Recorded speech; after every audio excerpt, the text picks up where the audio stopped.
now for the main event. We've got to get ourselves set up here. What can I help you with here? Got it? All right. How many people are here from Victoria Neighborhood Association? Raise your hands. All right, thank you. Very welcome. I'll just stand somewhere. You're perfect right where you are. Good evening, everybody. How are you? Great. How are you? Good, good. I see some familiar faces and some new faces. My name is Bridget, as Jason said, and I work at the City of Savannah in the Planning and Urban Design Department. And I am here today to talk about the hotel overlay. How many of y'all, potential expansion, how many of y'all are familiar with the existing hotel overlay for the downtown? Okay, so let me just rewind a little bit to bring everybody up to speed.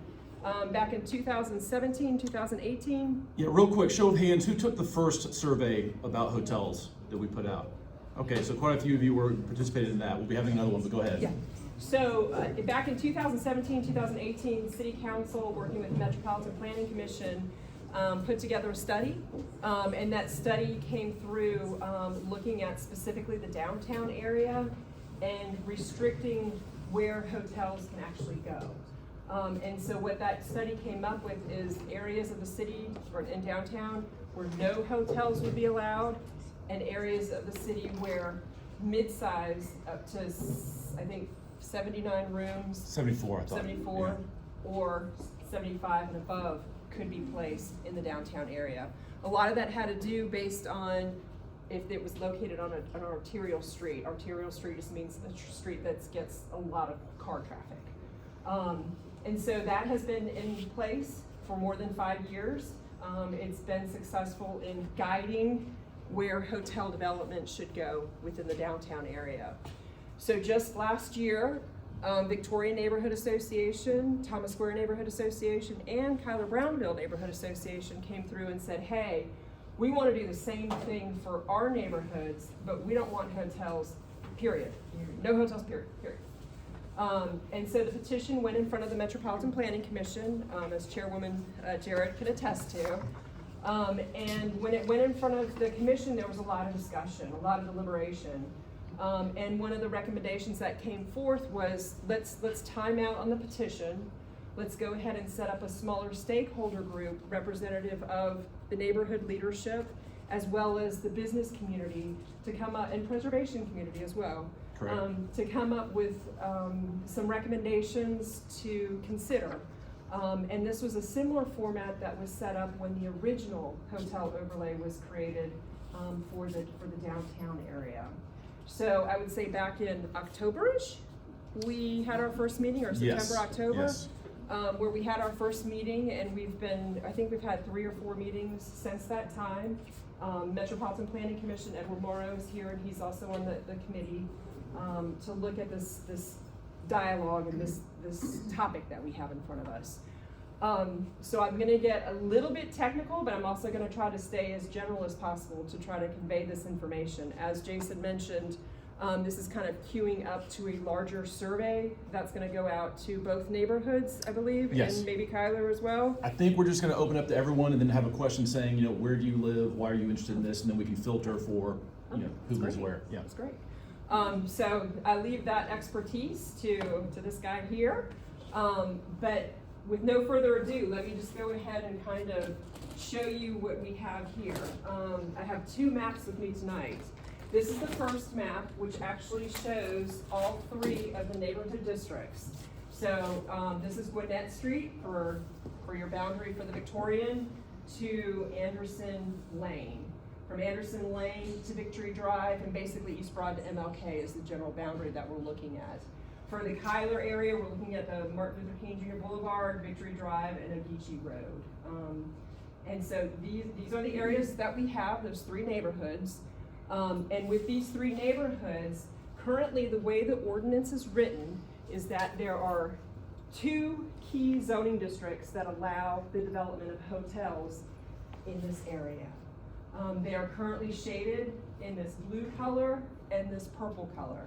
And they are the TC1 and TC2 zoning districts, traditional commercial 1 and traditional commercial 2. Meaning that these areas are more likely to have a little bit of a more commercial mix than some of the other zoning districts where you have a little bit more commercial mixed in with a slight commercial with more predominantly residential. So as you can see, Bowl Street is one of these areas that has a lot of the TC zoning districts, as well as along the MLK Montgomery Street corridor, got a lot of it, and along Victory Drive, and some other pockets kind of scattered throughout the Thomas Square streetcar area. Hello, Alderman Leggett, how are you? Wonderful, how are you? It's good to see you tonight. So that's just to orientate you on what currently is there. With the TC1 and the TC zoning district, TC2 zoning districts, these are the shaded areas here. It requires a special use permit for a person to come in who wants to develop a hotel, meaning that it has to go through the Metropolitan Planning Commission for consideration, and then they make a recommendation that goes on to mayor and council. Many times when we have special use permits, we have a lot of engagement with the neighborhoods, or neighborhood, depending on where it's located, to ensure that the use is going to be balanced with what's surrounding it. Many times when we have special use permits that come from different bars or restaurants, there are limitations on the hours of operation. There might be other considerations that are also taken into account with special use permits. So that's where we are today. Does anybody have any questions about where we are today with our current zoning with hotels? And so again, repeat, currently up to how many rooms people could apply for today with a special use permit? Today, people can apply for up to, there's really no limit on the number of rooms for these particular zones. Right. So, but just because of the ordinance, there's a limitation, there's a height issue? Yeah, so Yeah. with, this is just primarily focusing on the uses, keeping in mind that you still have your overlays that dictate the development standards. So that will not change, and that's not changing at all. We're just solely talking about the hotel use in this particular exercise. Because Great the question. limitations, Great I think, of question. 45 feet or 3 stories and a 10,000 square foot floor plate would still apply. But again, a lot of times when development happens, they ask for variances to that, but that is what's allowed without a variance. Do you have, or could you give us any kind of ballpark figure of how many hotel rooms exist today? How many hotel rooms does the city believe the tourism can support? How big is the gap? What are we talking about? Are we talking about another 20,000 hotel beds? Let's pause just a second. You want to get into that, or you want to just talk about what we're doing in Yeah, our neighborhood? you know what I can do is I can send Jason the link to our website tomorrow, and on that we have a draft report that we've done. And in that draft report, we kind of go through the history of the current hotel overlay, and then go into discussions about what's currently there as far as hotels, what's in the pipeline that we know of. Yeah. And then we also identify, within the context of this area here, I think it's 110 parcels, let me double check, totaling, hold on just a sec. Yeah, it's actually 114 acres of about 650 parcels that comprise these shaded areas here, just for. Yeah, but you can just look at the map and kind of see how much of our neighborhood could possibly be, someone could, have a property like that and apply for a permit for a hotel. That's currently where it stands now. Yep, so right now, in any of these shaded areas, a developer can come through and say, hey, I want to develop a hotel, and they have to go through the special use permitting process. Because of the actions of your leadership for Victorian, Thomas Square, and Kyler, they have all come out and said, hey, time out, we don't want this. We're all coming back to the table and saying, okay, let's talk about this. Let's see what we did in the past for the downtown. Let's talk about where we're going in the future and see if there are some recommendations that we can come up with moving forward, as opposed to an outright potential no. But this is really going to be no. And just by the way, no decisions have been made on any of this stuff. We are currently, I call it, and Jason's heard this term before, the sausage making process, right? Yeah. We're going through and we're making the sausage, and we don't know exactly how it's going to come out, but we do know we're going to have something that comes out. Yes, Sam? Very quickly, could you differentiate between the purple and the blue? Sure, so the purpley color here is going to be the TC zoning districts, traditional commercial 2, and then the TC1 districts are the blue color. Okay? All right. What's that mean? What's that mean? Basically, two allows a little more intensity than one. Yep. So they're primarily commercial, but they have some residential, all kind of mixed use, but primarily more commercial. One is a little bit more intensive than the other, as Jason mentioned. Okay, now you ready for the sausage making process of where we are? This is the same, let me just go ahead and review it. Same boundaries, so we've got the Victorian district here, Gwinnett to Anderson Lane to Victory Drive for the streetcar district, and then Kyler, which comes off of Ogeechee Road with MLK as the boundary for that area. We have shaded this all pink. Pink indicates that there would be no hotel development in this area, the pink area. Okay, everybody got it? That's what sausage making is coming up with. Now, in looking at the existing hotel overlay that we have in the downtown area, I mentioned that on the more heavier traveled roads, that's where hotels are encouraged. That's where the hotels are currently being developed. What we're looking at is something similar for this area. But let me give you a caveat. Jason had mentioned the hotel rooms go up to 74 rooms and even higher than that, right? We could have a 350 room hotel if it all came to that. What the sausage making process has come up with is, let's time out and let's only look at small hotels. Okay, what is a small hotel? What does that mean? So we would limit the number of rooms in the hotel to no more than 40. So that would be a small boutique hotel. This is a 40-room hotel in Auburn, Alabama. Exactly 40 rooms. So that would basically be maxed out what you could do with this definition. So with that being said, you could have potentially something looking like this within the context of your district. Now what we did is we took Bridget, real quick, can I jump in and say why we're exploring this? Yeah, go ahead. Because, we did the survey, and overwhelmingly people said, given the current definitions, which go up to 75 for a quote small hotel and unlimited for a large hotel, people said, no, we don't want a hotel. Let's use the overlay to just say no completely. But then we also gave people a chance to make comments in the survey. And many of the comments did show a willingness to consider smaller hotels, though we didn't have a definition yet. I just want to read you some of the comments that were in that first survey. Large hotels do not belong south of the park. Small boutique hotels would be fine. A lot would depend on the size and location of the hotel. I think the existing commercial areas around Bull Street, Abercorn are reasonable locations for a small hotel. I'm fine with smaller hotels, not high-rise buildings, however. Possibly small, definitely not large. So those are just a few quotes I pulled from those surveys. So there was, in more than one survey, a willingness by some people who said they might consider a smaller hotel. That's why we decided to explore this option. Yes? How many rooms are at the mansion at Forsyth? I think that would give people a better idea of quote unquote what is small Wait, hotel. let me see if there might be a subject matter expert on the mansion in the room. Is there someone over here that would know the exact number of rooms? I think it's 146. Thank you. Okay, I think that gives people a better idea of like. That's 3 times larger than what we're talking about, at Perfect. least. Yeah. Okay. Yes? Now, how big is the one they're proposing to do by Starlight Yard inside of the old dairy? That's 8 rooms. That's what I'm talking about. That's a Okay. boutique hotel. Okay. Well, that's not really even a hotel. That's Their what business Dennis plan is not really even a hotel. It's quote low Yeah, amenity. It's like a Days Inn next to Yeah. a freeway. Yeah. That's actually a historic building, but Well, I mean, yeah, but it's still does. yeah. Okay, let's not get bogged down. Let's keep going through what we've done so far. Like, okay, 2 more questions and then we're Yeah. gonna jump into this. Yes, ma'am, in the back. I just want to mention the fear I have. I mean, I would never want something that large I live off Bull Street. I can't even park there anymore. I live down the street from the Ford project 2 years ago. Got approved and then changed 4 or 5 times through I don't know what, and it's still a mess up there. Well, this is why we're putting a new survey out so everyone can respond to this. It's not the responding, it's our faith in whatever happens in the future, whatever we say. We didn't want that Ford project, we didn't like the design, it didn't matter, went straight ahead. What's going to happen now? I would want that. Well, I hear you.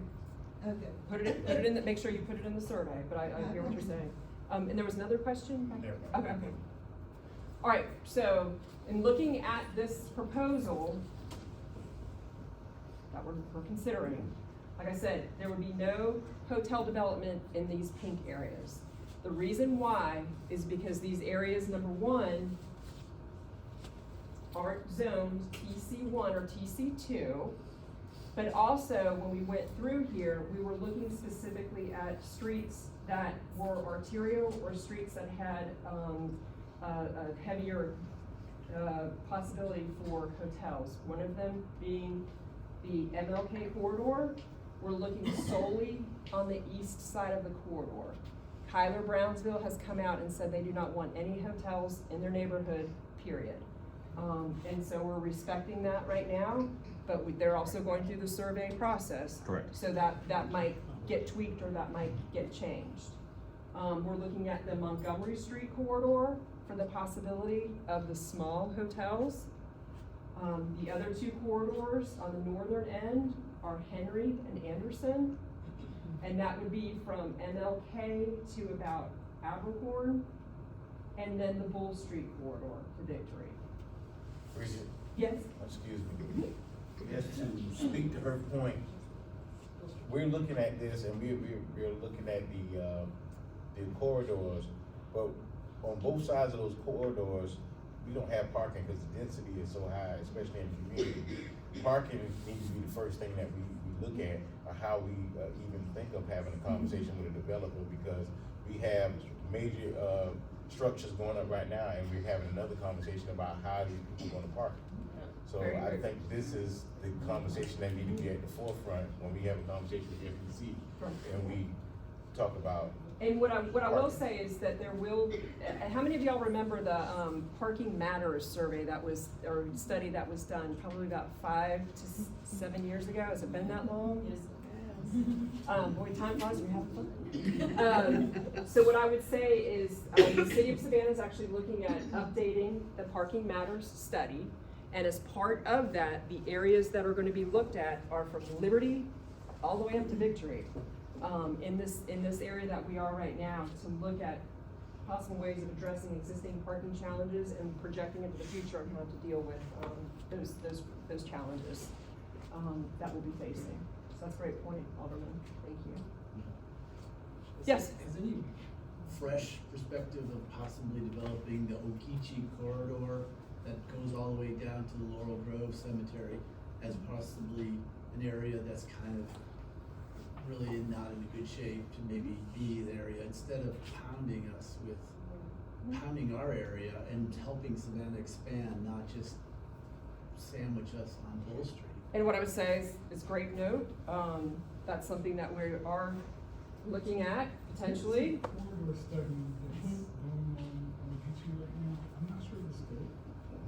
It doesn't touch what you're talking about. Yeah. What it comes to. But from like where Sam's used to be and all, that's all sort of really. We've got a lot of pockets like that in the city that need Well, not in that. Bull, though. There's not a lot of pockets Well, in Bull. yeah, but it's surrounding the core downtown area to Victory. We have a lot of pockets like that. So recognize that point, that's good. Keeping in mind that right now, this is what we have. We have hotel development that could happen in any of these TC, these shaded zoning districts as a special use. Yeah, under the current definitions, which are current. much larger. Yes, sir. I assume this is part of your planning process, but the end market arena and this whole Louisville Road, everything that leads to there, is something that I'm sure the city has some plans of what will happen there, right? And I would think this whole hotel conversation needs to be blended in there. It doesn't make sense to discuss these two things separately. Yeah, right? keep in mind that this was something specific that was requested by the Right. neighborhood as a immediate, we need to address this. Yeah, and a possible answer could be, yes, we have to place more hotels. I think out that's gonna be. in that direction. And I agree with you, I think that's gonna be part of the recommendations that come out of this study that we're working on right now. It's hard because once you start going down the pathway of other areas outside the city, the original scope that we were focused in on kind of gets blurred. So we're really trying to focus on this, but hear definitely what y'all are saying about other areas of the city. Yes, ma'am. So there's a demolition project that has just been approved at Whitaker and Park Avenue. And it has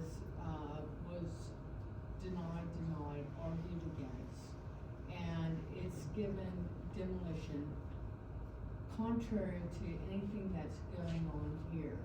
But there's all of these other projects that are in the scope of approval or not approval that will impact this on traffic and population, home residential use that are coinciding with something like this.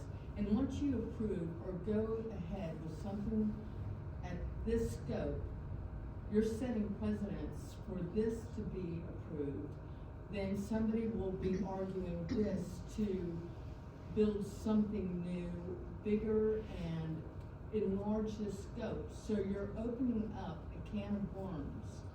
Amen. So, I'm gonna say, once again, this is what we currently have. This is what you're currently That's having. just residential, that's what they might approve, but it doesn't mean we want it. No. Right, It's and good that's, for and that's the whole neighborhood. purpose I of mean, it's being. good for our children or. Yeah, but this is why I'm coming to tell you, like, our But process it is doesn't where make we your go. new approval any better. You're wanting to limit the top, that's what you're trying to do. Right. Yes, we're trying to make it more restrictive than it is now. Restrict Yes. the top to make it And less make, open to. and make it more hotels. predictable, so we know it's not gonna be a 74-room hotel, maximum 40-room hotel. It's not gonna be a 150-room hotel, maximum up to 40. Yes? Okay, why allow any hotels? Because I've been in my house for 20 years, and in 20 years, the neighborhood has gone from wonderful, quiet, peaceful, to a mob scene and illegally parking and noise and all that stuff. And, you know, there, you can say there are parking matters planned, but nobody tickets anybody in my neighborhood. I own an inn on 35th Street, and I've owned it for almost 20 years. We only have 3 suites, and I know what impact we have. And you say 40 rooms. Well, if you have 10 units, 10 properties that are 40 rooms, that's 400 people. And that's 400 people out on the street, driving their cars around, looking for parking spaces. That's And it- 400 cars I just respect you. the Bull Street, the Arnold Hall. That has destroyed my neighborhood. And I just wanna let you know, from the staff perspective, we are not supporting one Yeah. recommendation or the other recommendation. But who decided we should have any hotel? No, that will be an option in the survey. You can Yeah. certainly Okay. express that, hey, This no, is- we don't like any of this. None of this is final. Yeah. This, like I mentioned, we are in the process of dialoguing, we are in the process of coming up with final recommendations. One of the key things that we wanted to do was come back to the neighborhood, it's plural, Right. and get feedback and input from you all as all this is coming together, so we can review that information based on where we are right now to see where we should go. So it's imperative that you and your neighbors complete the survey once it gets published. Yes, ma'am? So if somebody wants to make a hotel in these properties, do they have a right to take down the structures that are already there and construct? So once again, you have an overlay for each one of these neighborhood districts. There is a demolition process that is outlined that has to go through the HPC. The HPC reviews that information and makes a determination. And for some strange reason, you had mentioned the Park Street properties. If there's an issue with it and the petitioner doesn't like the decision that is given from the HPC, they have every right to go to City Council to go ahead and make their case for demolition. It largely depends on if the structure is considered contributing or not to the historic nature of the neighborhood. And with that, you guys are my boss, and before we finalize a agenda, I always send it out to the neighborhood association president, and we talk about how we should vote on it, because at the end of the day, I vote, myself and Alderwoman Bell, we vote how the citizens ask us to vote, because you elected us, so this is the way we have to go. So we have to talk about this. I mean, this is just a presentation right now, but at the end of the day, you guys run the city. If it's something that you don't want, something that you don't like, that's why you have a neighborhood association president. That president speaks with us, and if you look at the city chart, it's the residents first, then it's the aldermen on down. So you guys actually have the power. You live in this neighborhood. If you don't want a hotel, you don't want to see anything change, then we have an opportunity now to look at the presentation, come back to the table, have a conversation about it, and then we move forward. But as we move forward, we have an opportunity to say yay or nay, or how high we want it, or how dense we can be, but at the same time, what affects your quality of life at the end of the day. Yeah. That's my number one. So when What we send the affects your survey quality? out, please, not only you respond to it, send it out to 5 friends who will respond to it. So then when Deke goes to vote, he can say, I heard from 500 of my constituents and this is what they said. So that's why it's very important, not just that you take the time to do this survey, but send it to everyone you know that lives in the neighborhood, and we might be doing something with people who don't as well, but certainly the people that live in the neighborhood, get as many as you can to respond. The power of the surveys, even, I mean, like, when we go up there in front of the council and we say, hey, we got, 25 surveys back from 3 neighborhoods. If we go up there and say like, hey, we've gotten 500 responses and 75% wanna go this way, I can guarantee you which way they're gonna vote, and it's gonna be in favor of the neighborhood as ultimately articulated. Can I just say that, when we respond to the survey, we should probably try to be as specific as we can, because Hanya thinks of a small hotel as being 8 rooms, but somebody else's perspective 40 is rooms 40 is rooms. not what I thought. Yeah, so That's- when you say yeah. small, then Yeah. what does small mean? And A that'll, hotel to me is maximum 10 rooms. so yeah, it's a small and hotel. that'll be defined on the survey Yeah. as. We are as currently like working with the agreed. 40-room definition, so if you don't like it, say so. Because, I mean, we've had these conversations with people in the industry, and they basically said 40 is the lowest they'd be willing to test out, because below that, they can't reach certain numbers they need to, make it what they think is possible. So that's why we decided on 40, and that's what we're testing. And Below that, it's an inn, correct? 16 and below is an 16 N. below is an N. Can I say something? Hi. I don't understand why the city of Savannah always goes for making a profit. Taxes us owners and always is, having some commercial developers come in and basically destroy the city. If this continues, there won't be any more citizens, okay? It'll just be tourists. So I'm hearing everybody here say, we don't want it. I want 40 rooms. 40 rooms is a lot of rooms. We already have people who have their, what I call their inns, their bed and breakfasts. They already have that uniqueness of Savannah. If you wanna be New York City, then people will go to New York. And since I've been here for 16 years, the place has been totally destroyed. And I'm trapped in this place. So I'm gonna say, I feel like everybody here, yes, you need to put 40 rooms to 70 rooms.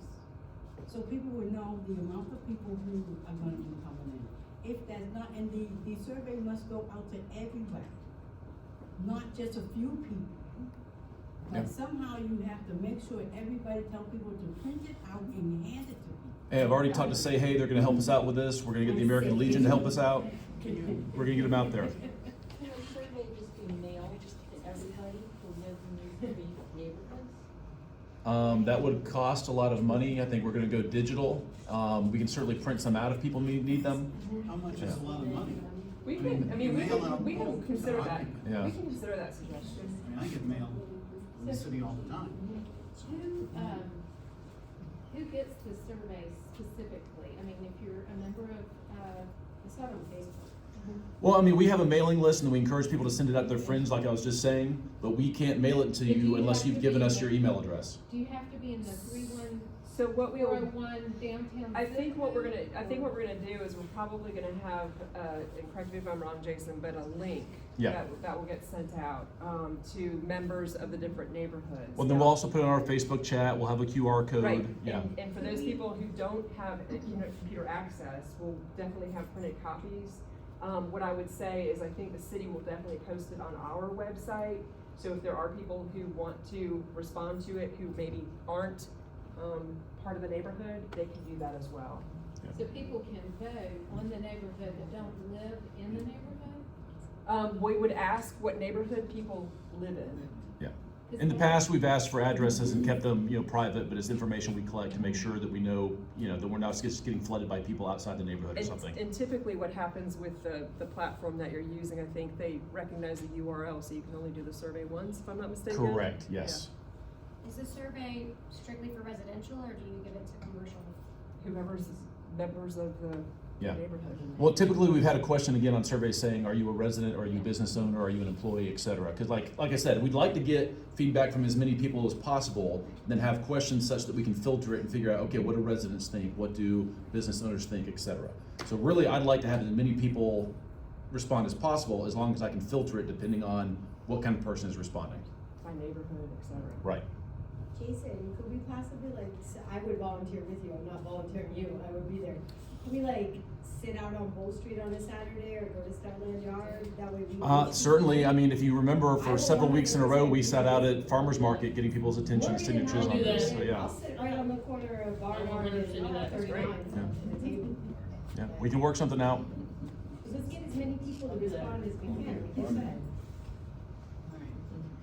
Is there anybody here who has a positive, opinion about having a 40-room hotel in the neighborhoods? Is there an advantage to that? It's funny. I'm sitting here thinking, I fully appreciate what's happening here. And I'll reiterate my call for plans. Neighborhoods need to make plans. You can draw on paper and surveys, step one, you make a plan. But there are places where you don't want to live. I hate to say it, there are places where you could go around this neighborhood and say, oh, you're right. I probably wouldn't want to live in a single family home. Or I probably wouldn't want to live in a duplex here. Oh, I might want to live in like a triplex or apartment building here. So literally, as you go block by block, you'll identify areas where you don't want to live. What becomes of that? If that makes sense. I'm not trying to give anybody an opinion, but just to think, what becomes of that? Everybody's preference. If there was a rundown house, a couple rundown houses next to each other, no one's buying it, it's a bad block. So we're saying technically that would be an opportunity to develop in some, not 40 rooms, but maybe. Do you want to see a family home before on Bull Street? No, well, Bull Street is a very interesting street. There are homes and houses that are single. that are single family, and people live in them, and there are also houses that have commercial business underneath, and they live upstairs. Now, that's not a hotel. Commercial business is not, I'm not advocating for anything in But particular. All I'm we saying have is walked just- this whole neighborhood, right, doing a project. And within that, I saw the worst streets. And I saw people come in and develop them and restored the beauty of them. Yeah, exactly. And people moved into them. Okay, so there is, you have to know, you just can't say, oh yeah, nobody wants to live there. Because there are so many people out in the street. There are people who actually live in those empty derelict buildings that they do not enter. Okay, No doubt. so, and the people who have money, our money is becoming less and less and less, right? So as we get older,